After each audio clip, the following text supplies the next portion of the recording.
హృదయపూర్వక నమస్కారాలు. నేను ఆశీస్సులు కోరడానికి వచ్చాను. ఆశీస్సులు కోరడానికి వచ్చాను.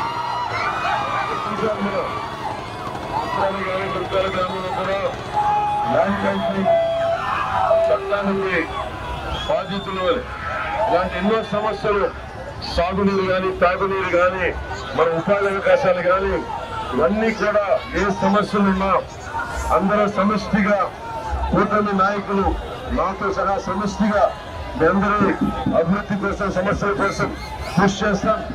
అలాగే మన SEZ ఉంది. SEZ లో ఎక్కడికి వెళ్ళిపోకుండా మన ఆడబిడ్డలకు కానీ, మన యువతకు కానీ ఇక్కడ ఉపాధి అవకాశాలు ఉండేలాగా కంపెనీగా కృషి చేస్తాం. మన సాగునీటి సమస్యలు కానీ, మన ఎర్రగడ్డ మనకి ఎర్రకాలువ శుద్ధగడ్డ ఈ ప్రాజెక్టులు కూడా సంపూర్ణంగా మన రైతాంగానికి ఉపయోగపడేలాగా పురుగులు తీసుకునేలా చేస్తాం. మీ భవిష్యత్తుకి మేము అండగా ఉంటామని తెలియజేసుకుంటూ సెలవు తీసుకున్నాను.